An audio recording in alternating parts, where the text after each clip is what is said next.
mo lamang ito sa iyong wallet at ikaw po ay laging mananalo or mananalo ka sa iba't ibang klaseng sugal na inyong tinatayaan. Kung ikaw po ay isa sa mga mahilig na magsugal, gawin mo ito at iipit mo lamang ito sa iyong wallet at ikaw po ay matutuwa, iiyak po sa magiging resulta nito.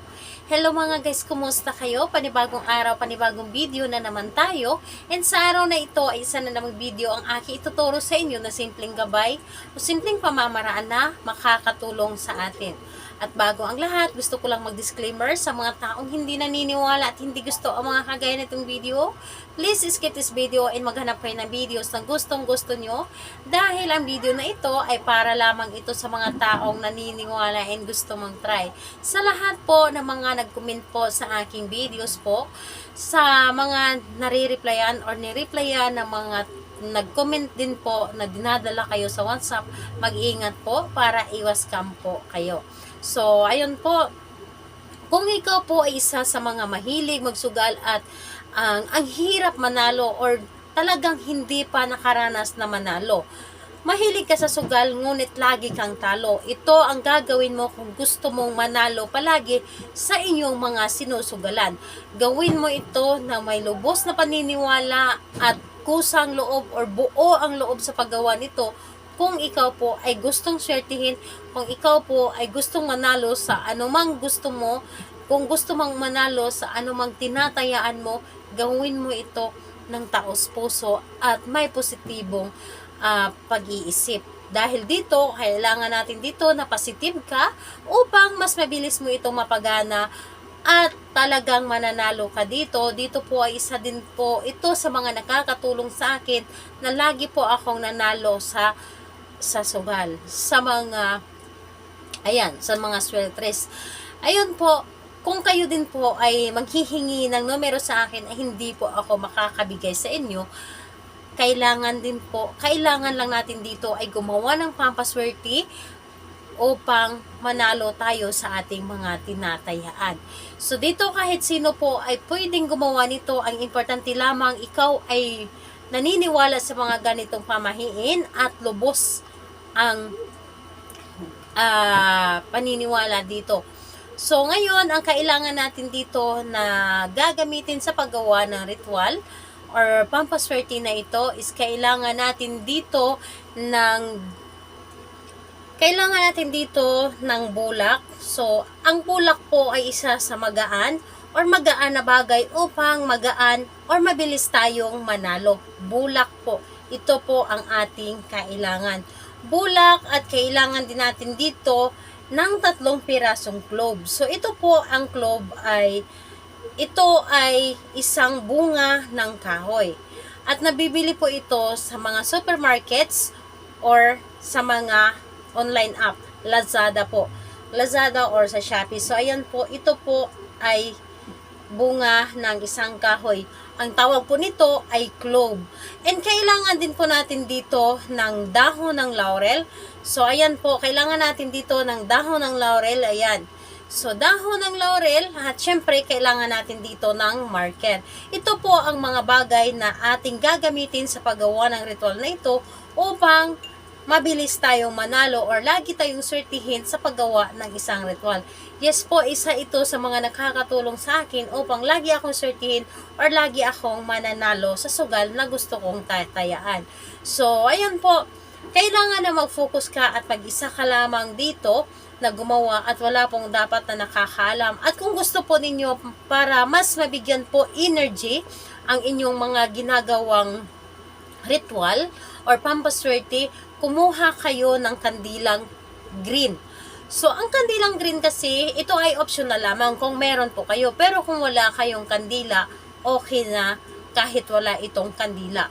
Ito ay optional lamang dahil ang kulay green or ang green na kandila, ito po ay nagsisimbolo ng pera na mabilis mong maakit ang pera. So, ayun po, kung wala pong kandila ay okay lamang. Yung green po na kandila, optional lamang. Yes po. So ngayon kapag ready ka na and handa ka na wala pong makaka-istorbo sa inyo, pwedeng-pwede nyo na itong gawin. So, ang unang-una ninyong gawin po dito is kunin ninyo ang inyong marker at ang inyong dahon ng laurel. So ngayon, ang dahon ng laurel, kung ano man yung tinatayaan ninyo na number, isulat po ninyo dito. Ito ay example lamang. Isulat po ninyo sa dahon ng laurel yung number na tinatayaan ninyo. Kahit ilang number po, kung meron kayong mini-maintain na number, na numero na inyo tinatayaan, isulat nyo po dito. Pero kung isa lamang, surtres lamang, so ganito lang, isa lang, or yung number lang na mini-maintain ninyo ang inyong isulat. At kung maaari dito po sa likod, isulat po ninyo dito ang salamat dahil po simbolo ito na nanalo ka na or nagpapasalamat ka na, kiniklaim mo sa iyong sarili na nanalo ka na. So ayan po, isulat nyo lamang ang number ng inyong tinatayaan na numero. So ayun po, isulat nyo lamang sa dahon ng laurel at kapag naisulat nyo na ito, pumikit kayo at humiling kayo, hilingin ninyo dito ang inyong pagkapanalo. So, hilingin ninyo dito dapat taimtim, lubos na paniniwala at nanggagaling po sa inyong puso ang inyong mga kahilingan or mga sinasabi. Dapat po ay buo po ang inyong loob sa paggawa nito or buo po ang inyong loob sa paghiling nito. Dapat po maganda ang inyong mga intensyon kapag kayo ay humiling dito sa dahon ng laurel. Ngayon, kapag natapos ka ng humiling, ang gagawin mo lamang, yung bulak ninyo dapat po ay medyo malaki. Ilagay mo lamang ito sa sa loob or sa gitna po ng bulak yung dahon ng laurel. So, dito lamang ninyo ilagay. At pagkatapos nun, kunin ninyo yung 3 piraso ng clove. So, ilagay nyo din dito. So, bago ninyo siya ibalot, yung dahon ng laurel at clove, humiling kayong muli. Mas maganda na ikulong po ninyo dito sa inyong palad at humiling kayo ng mula sa inyong puso, taimtim. Hilingin ninyo dito na lagi kayong mananalo, lagi kayong swertihin, hindi lang sa pagsusugal, kundi sa lahat. So, hilingin nyo lamang dito lahat-lahat ng gusto ninyo. At pagkatapos nun, saka po ninyo ibalot yung clove at dahon ng laurel po dito sa loob ng bulak. So ngayon po, pagkatapos nito, kunin ninyo ang inyong wallet at ilagay po doon sa loob ng inyong wallet or iipit lamang ito doon sa inyong wallet yung bulak na ito at asahan ninyo, dalhin ninyo ang inyong wallet sa inyong pagtaya at humiling kayo bago pumunta sa mga outlets or bago kayo pumunta sa inyong mga tinatayaan. So, humiling kayo dito, hawakan nyo lamang ito at humiling kayo ng taimtim upang manalo kayo sa inyong mga tinatayaan kung ano man yung gusto ninyong tatayaan. So, ayun po, gawin ito ng kahit anong araw at kahit anong oras. Basta po, gustong-gusto ninyo itong gawin upang manalo kayo. Dapat po ay nanggagaling po dito sa inyong puso ang inyong mga ginagawa. At kung may mga katanungan kayo, mag-comment lamang sa baba upang ma-replyan ko po kayo. Bye-bye everyone. God bless us all.